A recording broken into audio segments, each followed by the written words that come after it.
윤석열 대통령은 국군의 날 76주년 기념식에서 북한을 향해서 강한 경고 메시지를 보내기도 했습니다. 듣고 오겠습니다.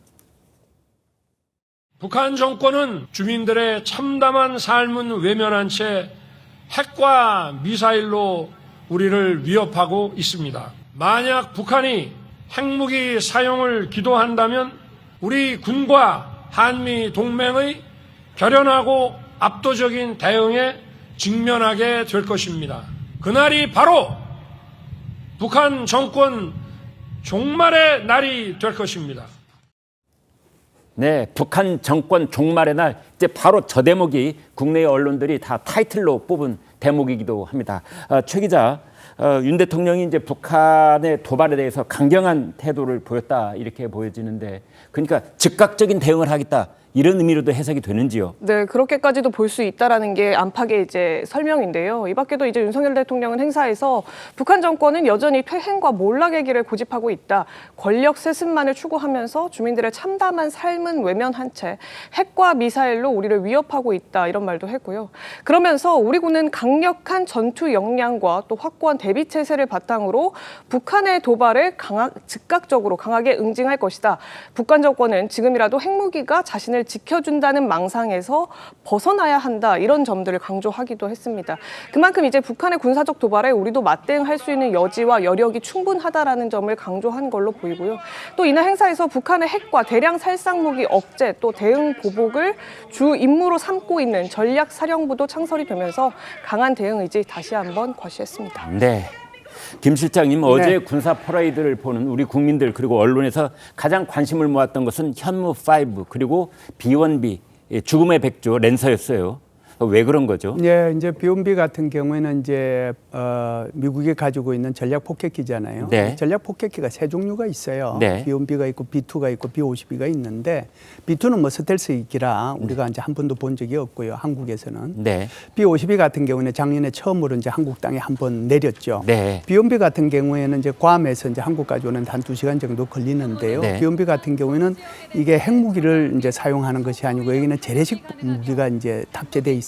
네. 그게 이제 한 57톤 정도 되는데 우리가 폭격기 같으면 이제 과거에 2차 세계대전 때 보면 이렇게 밑에 구멍 열어가지고 그냥 바보 뭉텅구리 폭탄 이렇게 터뜨리지 하잖아요. 네. 지금은 전혀 그렇지 않아요. 완전히 스마트 폭탄이에요. 네. 그래서 57톤의 그 규모의 재래식 무기가 제대로 된 목표물을 찾아가서 이렇게 터뜨리는 거거든요. 네. 그러니까 이것이 처음으로 대한민국의 국군의 날에 우리 F-15K의 호의를 받으면서 등장했다. 이것은 한미 동맹의 상징을 의미하는 것이고 네. 확장 억제가 빈틈없이 제공될 것이라는 것을 의미한다. 이렇게 볼 수 있고요. 네. 두 번째는 지금 말씀하신 것처럼 이제 현무 현무5, 5잖아요.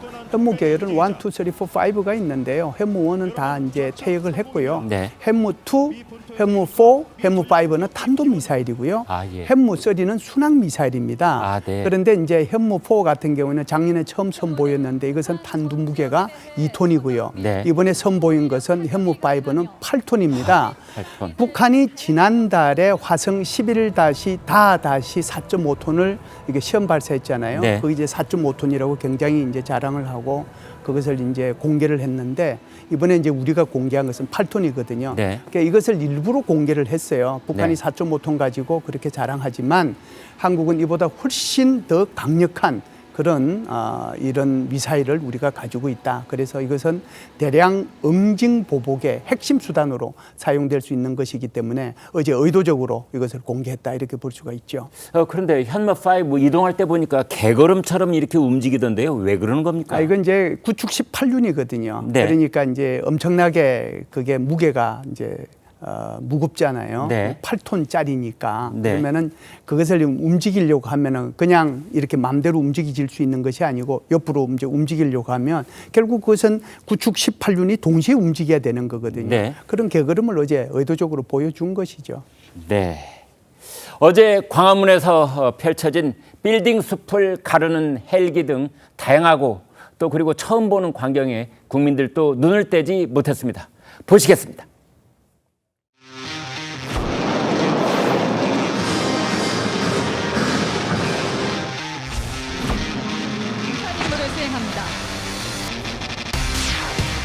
특히 탱크가 제일 멋있었습니다.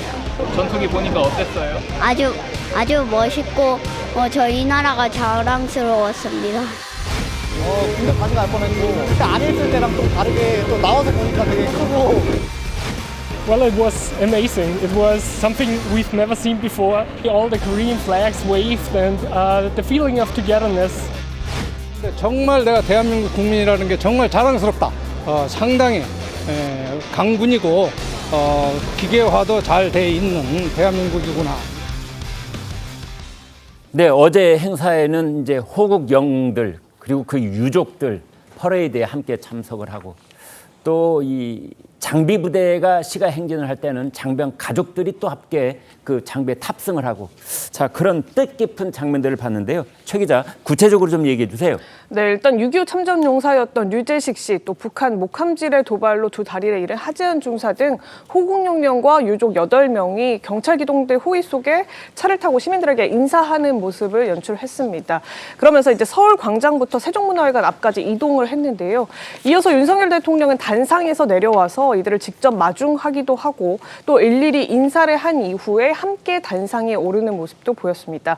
이 장비 부대 시가 행진 때는 특별히 해당 장비를 운용하는 장병들의 가족들이 함께 탑승을 해서 가족들이 다소 뭉클해하는 그 표정들도 나왔는데 6.25 전쟁 당시 9.28 서울 수복에 앞장섰던 해병대 이사단 고 박정모 소대장의 손녀와 또 현 해병대 이사단 소대장 등이 대형 태극기를 함께 맞잡아 들고 행진하는 모습들도 보여서 국민들의 시선을 끌기도 했습니다. 네, 많은 국민들께서 저런 장면을 보시고 아마 가슴 뿌듯하지 않으셨을까 이렇게 생각해 봅니다.